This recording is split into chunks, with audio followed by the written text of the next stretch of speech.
Wallahi jamaah, ada seorang syekh cerita dalam salah satu ceramahnya, cerita tentang seorang dokter perempuan di sana, di Arab sana. Ada seorang anak lelaki bawa ibunya masuk ke dokter ini, subhanallah. Ibunya ini gila. Anak-anak muda ini, belum nikah, dia bawa ibunya. Nanti ibunya tersenyum sendiri, ketawa sendiri. Masuk ke ruang dokter itu, mejanya dokter diputerin sama ibunya. Anaknya minta maaf, ya dok kata dia, sekali-kali nanti ngeliat di televisi dokter itu ada gambarnya Ka'bah. Ibunya ngomong, nak kau bukan nak ngomong, kamu bohong mat kau bohong sama ibu, katanya mau dibawa umroh ibu kata dia. Nanti diludahin anaknya, digigit anaknya, nanti kerudungnya ibunya terbuka dipasangin lagi.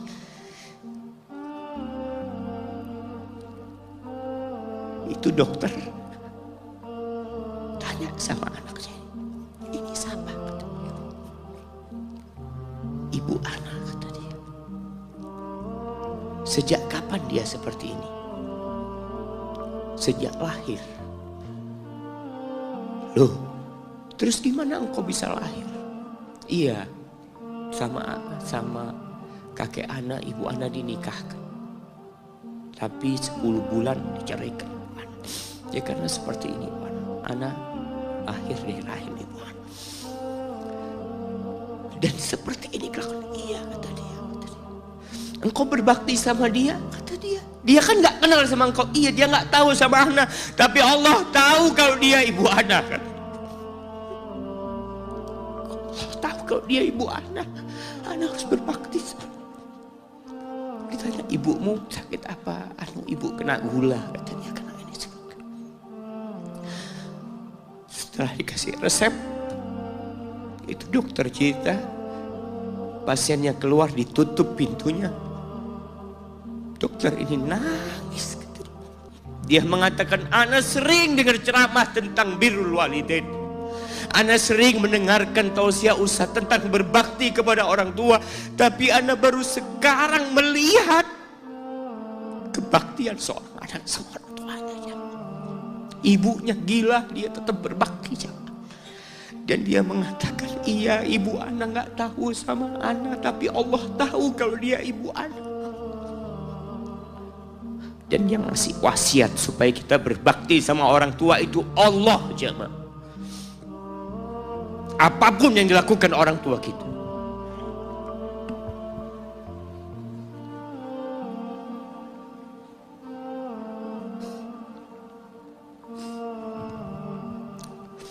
Apalagi ibu. Allah katakan, hamalathu ummuhu kurha wa wada'athu kurha. Ibu kita, hamil kita itu dalam kondisi yang sulit.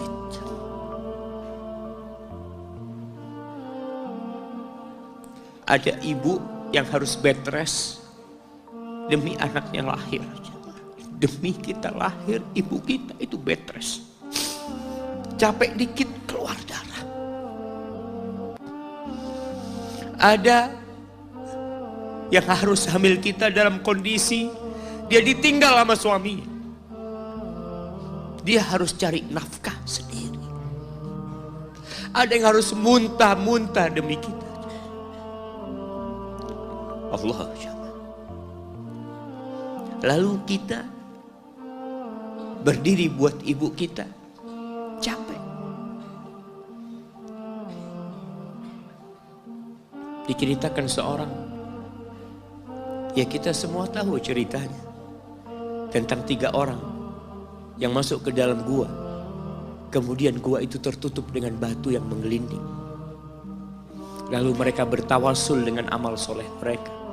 Salah satunya yang mengatakan, ya Rabbi, Allahumma, ya Allah, aku punya 2 orang tua. Aku punya 2 orang tua. Yang aku senantiasa memberikan susu kepada keduanya sebelum keluarga yang lain minum susu. Dia sudah menikah, dia punya istri, punya anak. Pada suatu hari, ya Allah, aku kejauhan cari rumput, sehingga aku balik dalam kondisi orang tua sudah tidur.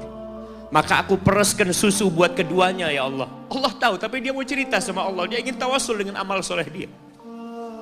Lalu aku taruh di wadah. Aku datang ke bapak ibuku, mereka tidur. Maka aku berdiri di hadapan kedua. Jamaah, bukankah bisa dia taruh di sebelah meja ibunya susu itu? Dia ambilkan meja, taruh di sana, dia bisa tidur. Dia sudah berbakti sama orang tuanya dengan seperti itu. Tapi anak ini tidak. Aku berdiri, ya Allah, aku gak ingin membangunkan keduanya. Dan aku terus berdiri, aku pegang itu susunya. Sampai mau subuh bangun, aku serahkan kepada kedua. Anak-anaknya nangis minta susu. Kata dia, lah, sampai bapak ibu aku minum. Kalian jangan minum. Kita kadang-kadang sudah menikah lebih peduli sama istri kita. Lebih peduli sama anak-anak kita. Nggak ada hadis yang mengatakan anak itu pintu surga, jemaah. Yang ada itu orang tua pintu surga. Kita peduli sama anak-anak kita. Beli oleh-oleh buat istrinya. Ditelepon istrinya mau apa, kepingin apa. Pernahkah engkau telepon ibumu? Tanya, Umi kepingin apa, Umi? Ana lagi dalam perjalanan, Umi. Jamaah, itu anak, Masya Allah, dia berdiri. Kenapa dia kuat, jamaah? Karena dia tahu Allah yang nyuruh dia berbakti. Mungkin tidak ada yang melihat berdirinya dia, tapi Nabi ceritakan berdirinya dia. Dari malam jamaah sampai pagi, berapa jam dia ingat, ibuku hamil aku 9 bulan. Capek. Ana semakin tahu dengan tugas besar seorang ibu dan pengorbanan seorang ibu setelah Ana menikah. Setelah Ana tahu bagaimana istri Ana hamil. Ketika dia harus tidur gak enak, makan muntah. Muntah aja, Ana melihat istri Ana sampai lemas dia. Ana ingat begini ibu Ana hamil Ana. Lalu kita lupa, jemaah. Kita sok sukses, mungkin engkau lebih sukses dari orang tua. Tapi kalau nggak ada bapak ibu, engkau nggak akan pernah lahir di muka bumi. Allah ceritakan ibunya hamil dia. Wa wada'athu kurha, dan melahirkannya dalam kondisi sulit. Kadangkala perut ibu kita itu disobek demi kita keluar dari perut ibu kita. Antum meninggalkan luka di ibu. Itu dijahit. Kalau antum anak ketiga, Allahu Akbar. Berapa kali dibelah perut ibu kita aja.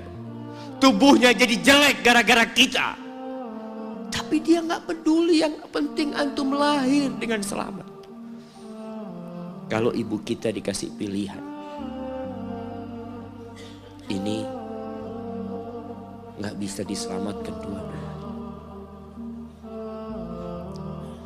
Salah satunya akan meninggal dunia. Kira-kira apa kata ibu antum? Iya, nggak apa-apa dok, selamatkan bayinya dok. Nggak apa-apa dok, biar dia lahir dok. Subhanallah. Berapa banyak ibu yang meninggal dunia ketika dia melahirkan anak. Wa hamluhu wa fisaluhu 30 syahra. Hamilnya dan menyusuinya itu 30 bulan. Artinya bukan ketika antum lahir selesai lelahnya ibu kita. Memang ketika antum lahir dengan selamat, Allahu Akbar. Ibu itu lupa dengan rasa sakit dia 9 bulan. Ibu itu lupa dengan jeritan dia mengeluarkan kita ketika kesakitan. Itu lupa. Dia tersenyum, dia bawa anaknya, ditaruh di dadanya. Allahu Akbar. Kalaupun ada air mata yang menetes, Itu air mata kebahagiaan orang tua dengan hadirnya kita di muka bumi ini. Lalu kita bisa berjalan. Kita nggak bisa apa-apa lahirnya. Allah rekam kebaikan ibu kita. Kita disusui sama ibu kita. Berapa bulan? 2 tahun. 24 bulan disusui. Mungkin ada yang kurang, mungkin ada yang lebih. Tapi yang jelas kondisi kita tidak bisa berbuat apa-apa. Kita hanya bisa menangis, jemaah. Antum lapar menangis, buang kotoran menangis. Siapa yang datang membersihkan kotoran antum? Ibu antum. Yang gendong antum siapa? Ibu antum. Dia susui. Subhanallah, sampai anaknya agak besar sedikit, diajari bicara sama ibunya, diajak ngomong sama ibunya, diajarin berdiri sama ibunya, diajarin berjalan sama orang tuanya. Allahu Akbar. Kemudian ketika antum sukses, antum berangkat ke luar negeri, antum berangkat ke luar kota, meninggalkan kedua orang tua antum, boleh, asalkan dengan ridho orang tua antum.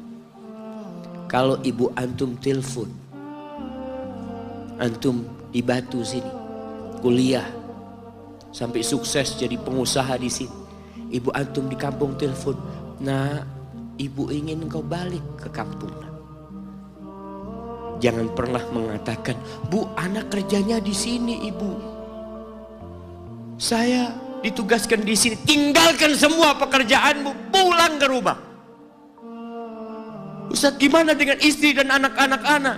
Yang ngasih makan istri sama anak-anak antum itu Allah Jalla Jalla. Bawa pulang ke kampung, hidup sama ibu antum. Jamaah, ada seorang sahabat yang izin untuk berjihad, izin untuk mendapatkan surga yang paling tinggi, izin untuk bisa memberikan syafaat kepada 70 dari keluarganya. Kalau dia mati syahid, dia datang kepada Nabi SAW, ditanya, bapak ibumu hidup? Iya, kata dia. Pulang engkau ke sana, fazammal jannah, di sana ada surga. Ilzam rijlaya, engkau tetap di kaki ibumu. Ini mau jihad, bukan mau cari fulus, jemaah. Bukan mau cari kenikmatan dunia, dia mau cari surga. Tapi pintu surga yang paling baik orang tua dapat jauh-jauh. Jamaah, Allah, ketika antum nangis di kasur ibu, di dapur lagi masak, dimatikan kompornya, dia datang jumpai antum. Antum lihat, anak sering lihat ketika kajian, bagaimana seorang ibu yang gendong anaknya yang nangis. Dia ingin dengarkan kajian, tapi engkau menghalangi dia untuk mendengarkan kajian dengan baik. Dia harus gendong. Kadang-kadang nggak boleh deket-deket kajian, yang bawa anak tempatnya lain, dan dia nurut. Engkau ganggu hidup dia dari sejak engkau lahir. Kemudian setelah engkau dewasa, engkau nggak berbakti sama ibu. Lupa dengan wa hamluhu wa fisaluhu 30 syahr. Di masa Umar bin Khattab, ada seorang yang datang kepada Umar mengatakan, ya Amirul Mukminin,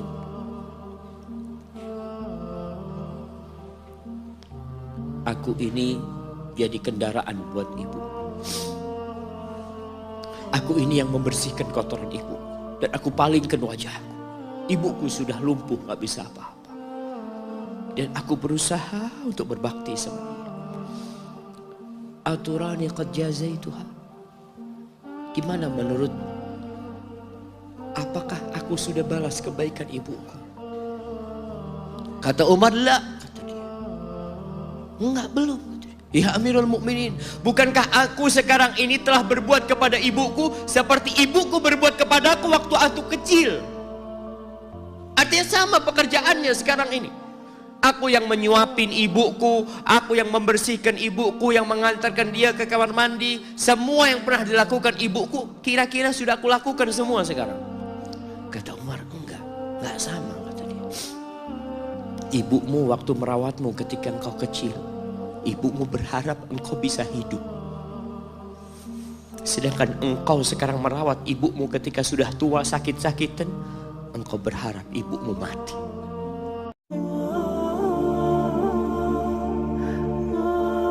Lalu Ibnul Jauzi berdoa, Allahumma in adzabtani ghadan. Ya Allah, kalau kau besok mengazab aku, jangan kau kasih tahu orang-orang itu. Li'alla yuqal, agar supaya tidak tersebar pembicaraan azaba man da'a ilaih, azaba man dalla ilaih, supaya orang-orang enggak ngomong